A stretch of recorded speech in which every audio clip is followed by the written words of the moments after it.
أحباب المتابعين والمتابعات الكرام لقناة صحة عظامك، حياكم الله. اليوم بإذن الله سوف تكون حلقتي عن مرض هشاشة العظام، وهو مرض صامت يصيب العظام حيث ينقص من كثافتها ويجعلها ضعيفة وقابلة للكسر.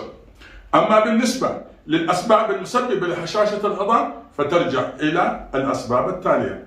أولا، سوء التغذية، وتعتبر من أكثر مسببات هشاشة العظام، وذلك نتيجة لعدم تناول الأطعمة الصحية التي تحتوي على المعادن الرئيسية والتي تعمل على تقوية العظام. ثانيا، التعرض إلى أنواع الالتهابات المختلفة مثل التهابات المفاصل الروماتيزمية، والتي بدورها تؤدي إلى الإصابة بهشاشة العظام. ثالثا، ضعف وقلة الحركة وعدم ممارسة التمارين الرياضية. رابعا، نقص فيتامين د، والذي يعد من الأسباب الرئيسية التي تؤدي إلى عدم القدرة على امتصاص الكالسيوم بشكل جيد داخل الجسم، مما يضعف من صحة وقوة العظام وتعرضها إلى الهشاشة. خامسا، تناول التدخين بشكل مبالغ فيه. سادسا، انخفاض نسبة هرمون الاستروجين عند النساء عند بلوغهم سن اليأس أو انقطاع الدورة الشهرية. سابعا، تناول المشروبات التي تحتوي على الكافيين بنسبة عالية كالمشروبات الغازية، والتي تساعد على منع امتصاص الكالسيوم بالجسم، مما يؤدي أيضا الإصابة بهشاشة العظام.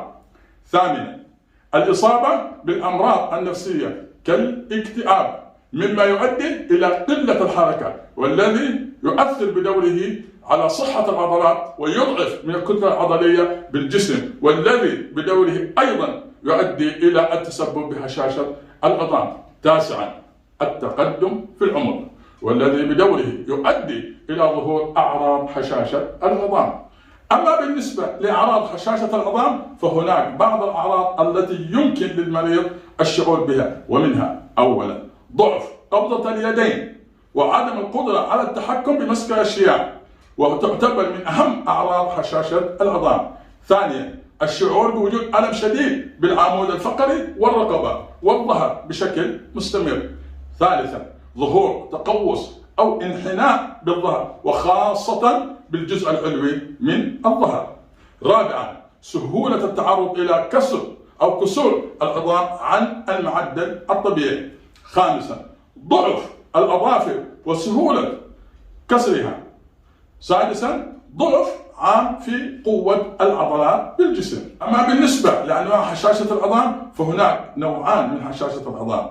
النوع الأول ويسمى بالنوع الأولي، وهو أكثر شيوعا لدى النساء خاصة بعد انقطاع الدورة الشهرية، وذلك من انخفاض هرمون الاستروجين، ولكن أيضا يصيب الرجال المسنين والأشخاص الذين لديهم نقص في فيتامين د. أما النوع الثاني وهو يسمى بالنوع الثانوي، وهو أقل شيوعا، وعادة يحدث نتيجة لإصابة الأشخاص بالأمراض كأمراض الكلى المزمنة أو الأمراض المفصلية الروماتيزمية المزمنة.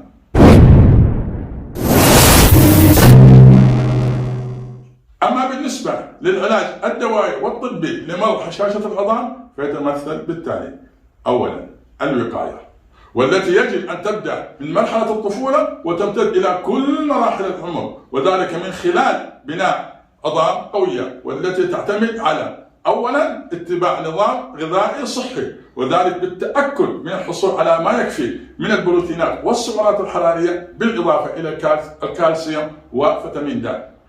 ثانيا، يجب الإقلاع عن التدخين والتوقف عن شرب الخمور. ثالثا، يجب ممارسة النشاط البدني بانتظام، حيث تعد الطريقة المثلى للحفاظ على كثافة العظام وتقوية العضلات والحفاظ على توازن الجسم، مما يؤدي إلى تقليل فرص السقوط وحدوث الكسور. ثانيا، العلاج بالأدوية الطبية، ومنها: أولا، تناول أدوية البسفوسفونات، حيث تزيد هذه الأدوية من كثافة العظام وتقلل من خطر كسرها، ولكن لا يمكن لمرضى أمراض الكلى والحوامل والمرضعات من تناول هذه الأدوية. وتعتبر آلام أسفل الظهر وضيق التنفس والبول الدموي من أهم الأعراض الجانبية. ومثال لأدوية البسفسفينين دواء إبيدونيت، والذي يوجد على شكل أقراص أو حقن، والتي تؤخذ عند الطبيب كل 3 أشهر.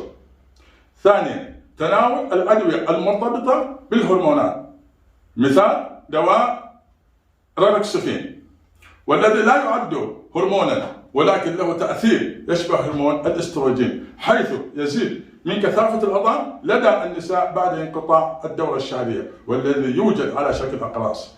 ثالثا، تناول أدوية بناء العظام، والتي تتمثل في كل من: أولا دواء تيريبيبتايد، وهو شكل صناعي من هرمون الغدة الدرقية، والذي يحفز نمو العظام الجديدة، وعادة ما يعطى على شكل حقنة في منطقة الفخذ أو منطقة البطن مرة واحدة يوميا.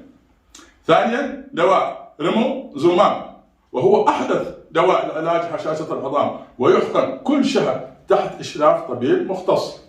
رابعا، أخذ عقاقير الأجسام المضادة، والتي تتمثل في دواء دينوزوماب، ويزيد هذا الدواء من كثافة العظام ويقلل من فرص حدوث الكسور، كما يؤخذ على شكل حقنة تحت الجلد كل 6 أشهر.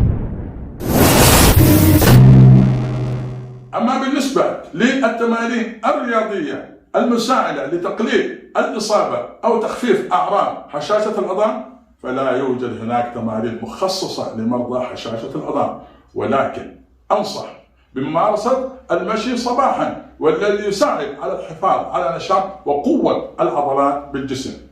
كما أنصح بممارسة السباحة، فهي من أفضل التمارين لمرضى هشاشة العظام، فهي ذات نشاط منخفض ولكن تعزز من نشاط وقوة العضلات والمفاصل بالجسم. كما أنصح بعدم ممارسة التمارين أو الرياضات ذات النشاط العالي، مثل القفز أو الركض، حيث يمكن أن تؤدي إلى الإصابة بكسور في العظام الضعيفة. كما أنصح بعدم ممارسة التمارين أو الرياضات التي يكون فيها انحناء أو التفاف، مثل رياضة الجولف، والتي يمكن أن تؤدي إلى كسر بالعمود الفقري الضعيف.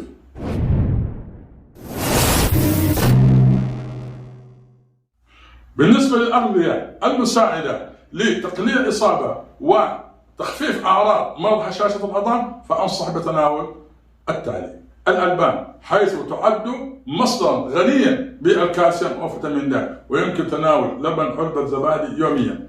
كما أنصح بتناول الحليب، والذي يعد أيضا مصدرا غنيا بالكالسيوم وفيتامين د، حيث تناول 225 مللتر من حليب خالي الدسم قادر على أن يزود الجسم بنسبة 30% من احتياجاته اليومية من الكالسيوم. كما أنصح بتناول البيض، حيث يحتوي صفار البيض على نسبة عالية من فيتامين د، والذي يمكن أن يزود الجسم بنسبة 6% من احتياجاته اليومية من فيتامين د. كما أنصح بتناول الخضروات الورقية الداكنة، حيث تحتوي على نسبة عالية من الكالسيوم، مثل تناول اللفت والزبانخ. كما أنصح بتناول البطاطا الحلوة، حيث تحتوي البطاطا الحلوة على المغنيسيوم والبوتاسيوم، اللذان يعدان ضروريان للحفاظ على توازن فيتامين د والكالسيوم في الجسم. كما أنصح بتناول التين، وهو أكثر الفواكه المفيدة للعظام، حيث يصنف من طرق علاج هشاشة العظام طبيعيا، حيث تناول 5 حبات متوسطة الحجم من التين قادر على أن تمد الجسم بنسبة 90% أو 90 ملغ من الكالسيوم، وأيضا تحتوي على العناصر الضرورية لصحة العظام.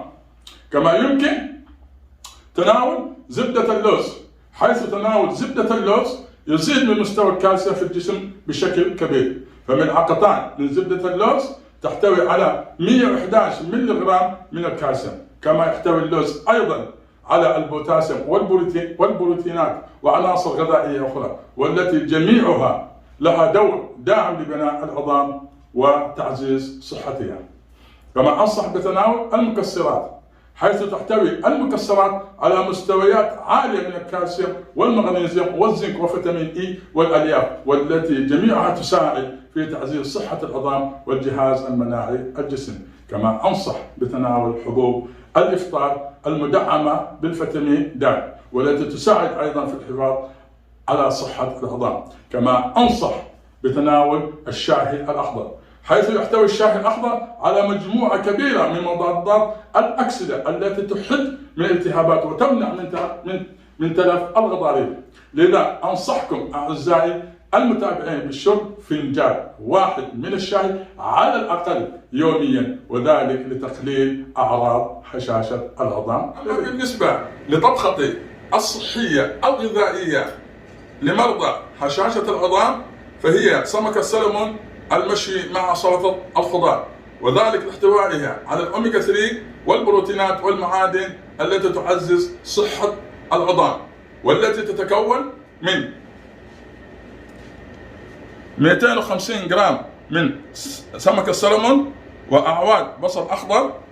أيضا نحتاج إلى خس مقطع مربعات حسب الكمية المطلوبة أو المرغوبة، مع فلفل رومي مقطع مربعات. أيضا نحتاج إلى خيار مقطع مربعات، ونحتاج أيضا إلى طماطم مقطع مربعات، وأيضا نحتاج إلى الملفوف مقطع أيضا مربعات حسب الكمية المطلوبة، ونحتاج أيضا إلى زيت الزيتون، ونحتاج إلى الليمون، ونحتاج إلى نعناع يابس، ونحتاج إلى فلفل أسود، ونحتاج أيضا إلى الملح. تجهيز وتحضير طبختنا: نقوم أولا بتجهيز سمك السلمون للشوي، حيث نقوم بوضع كمية من زيت الزيتون في وعاء عميق، كما نضع عصير الليمون أيضا حسب الرغبة، كما نقوم بوضع فلفل أسود حسب الرغبة، كما نقوم بوضع الملح أيضا حسب الرغبة. ثم نقوم بتقميص سمك السلمون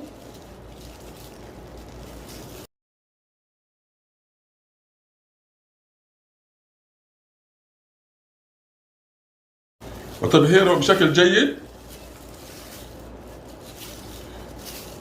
ثم نتركه لمدة 10 دقائق حتى يختمر. ثانيا نقوم بتجهيز سلطة الخضار، وذلك بإضافة جميع الكميات في وعاء عميق،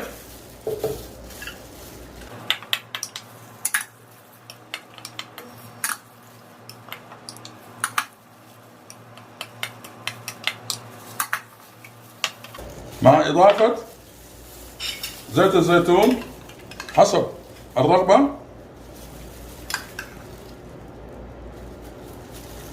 مع إضافة عصير الليمون الطازج حسب الرغبة، مع إضافة فلفل أسود أيضا حسب الرغبة، مع إضافة الملح أيضا حسب الرغبة. ثم نقوم بخلط جميع المكونات مع بعضها البعض حتى تمتزج بشكل جيد.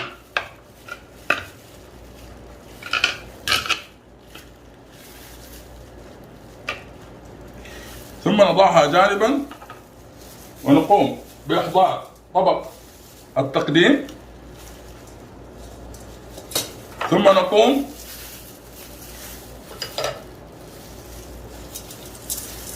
بوضع السلطة في طبق التقديم،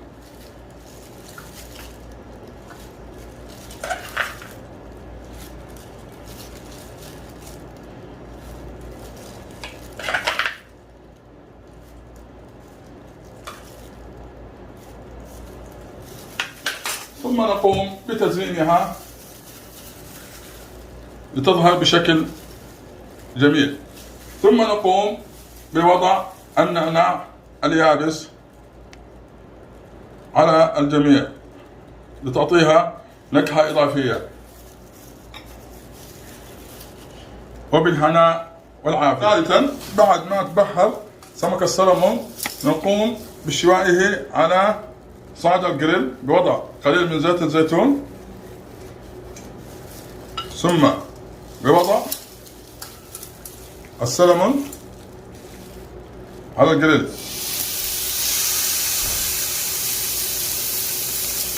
ونقوم بإضافة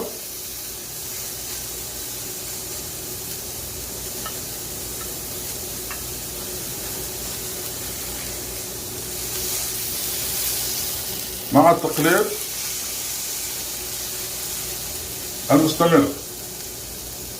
بعد ما أصبح السلمون مشوي وجاهز، قمنا بإضافة البصل الأخضر لمدة دقيقة حتى ينشوي. أثناء ذلك نقوم بتحضير طبق التقديم.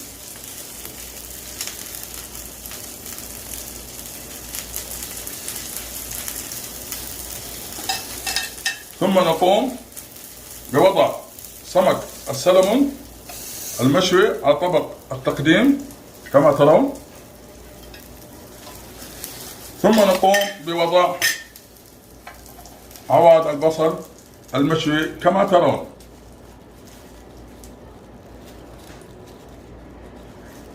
بالصحة والعافية. أقدم لكم طبخة السمك السلمون المشوي مع سلطة الخضار. بالهناء والعافية. أراكم في حلقة قادمة بمعلومة صحية وفائدة جديدة، وأنتم ترفلون بالصحة والعافية والشفاء العاجل والتام بإذن الله. ولا تنسوا الاشتراك بالقناة. معكم الدكتور الشيف موسى الهوساوي. حياكم الله ومع السلامة.